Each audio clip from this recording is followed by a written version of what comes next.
నిత్య పూజలివివు నేరిచినను ప్రత్యక్షమైనట్టి పరమాత్మునికి నిత్య పూజలివివు.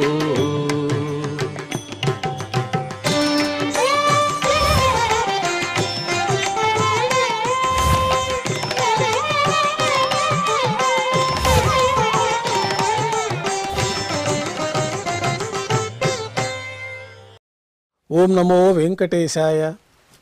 ఈరోజు బుధవారము, శ్రీ విశ్వావసునామ సంవత్సరము, దక్షిణాయనము, వర్ష ఋతువు, శ్రావణ మాసము, కృష్ణపక్షము, చవితి తిథి, ఉత్తరాభాద్ర నక్షత్రము, ఆగస్టు 13, 2025.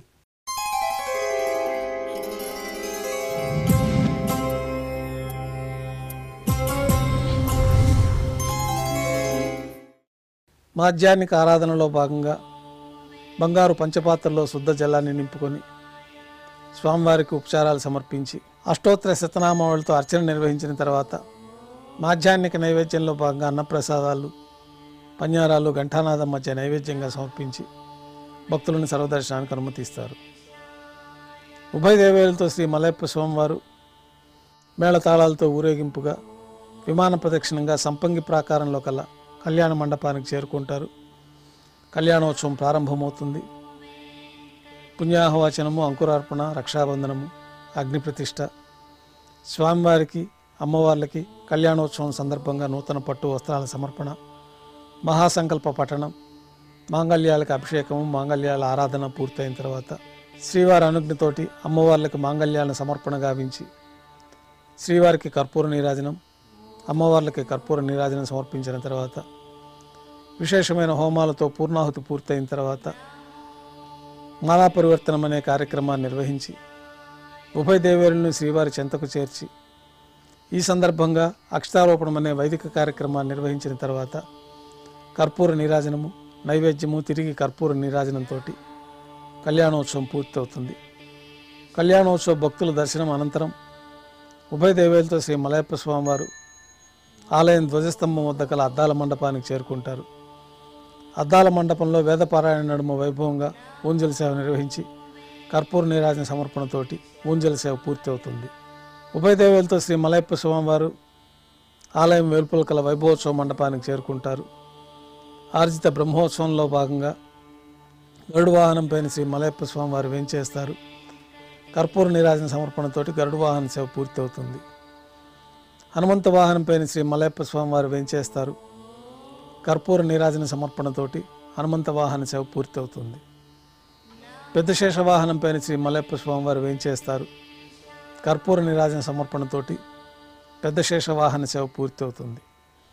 బంగారు తిరిచిపైన శ్రీ మలయప్ప స్వామివారు వేంచేసిన తర్వాత ఉభయ దేవేరులతో కలిపి శ్రీ మలయప్ప స్వామివారికి కర్పూర నీరాజన సమర్పణతోటి ఆర్జిత బ్రహ్మోత్సవం పూర్తి అవుతుంది. సాయం సంధ్య వేళలో 1000 దీపాలతో అలంకరించబడి ఉన్న సహస్ర దీపాలంకరణ సేవ మండపానికి ఉభయ దేవేరులతో శ్రీ మలయప్ప స్వామివారు చేరుకుంటారు. వేదం, గానం, నాదం నడుమ సహస్ర దీపాలంకరణ సేవ నిర్వహించి నక్షత్ర నీరాజనము, కర్పూర నీరాజన సమర్పణతోటి సహస్ర దీపాలంకరణ సేవ పూర్తి అవుతుంది. త్రివీధి ఉత్సవం పూర్తయిన తర్వాత ఉభయ దేవేలతో శ్రీ మలయప్ప స్వామివారికి నైవేద్యం సమర్పించిన తర్వాత గర్భాలయంలో వేంచేస్తారు. వెంటనే రాత్రి తోమాల సేవ ప్రారంభమవుతుంది. ఉదయం సమర్పించిన పుష్పమాలికలన్నీ సళ్లింపు చేసుకొని గర్భాలయాన్ని శుద్ధి చేసుకొని రాత్రి తోమాల సేవలో భాగంగా బంగారు పంచపాత్రలో శుద్ధ జలాన్ని నింపుకొని శ్రీవారికి ఉత్సవమూర్తులకు ఉపచారాలు సమర్పించి కొత్త పుష్పమాలికలతో శ్రీవారికి ఉత్సవమూర్తులకు అలంకరణ జరిపి చతుర్వేద మంత్రాలతో మంత్రపుష్పాన్ని సమర్పించి నక్షత్రహారతి, కర్పూర హారతితోటి రాత్రి తోమాల సేవ పూర్తవుతుంది. తులసీ దళములతో అష్టోత్తర శతనామావళితో అర్చన నిర్వహించిన తర్వాత రాత్రి నైవేద్యంలో భాగంగా అన్నప్రసాదాలు, పన్యారాలు, దోస, ఘంటానాదం మధ్య శ్రీవారికి నైవేద్యంగా సమర్పించి తిరువీస నైవేద్యం పూర్తయిన తర్వాత భక్తులని సర్వదర్శనానికి అనుమతిస్తారు.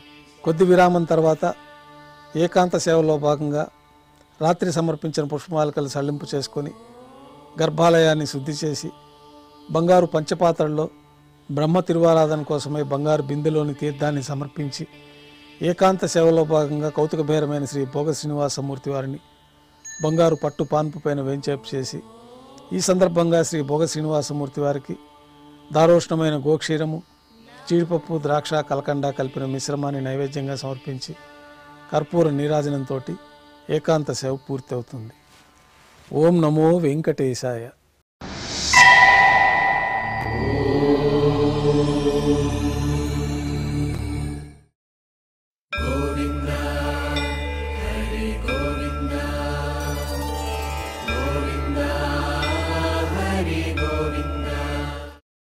ఓ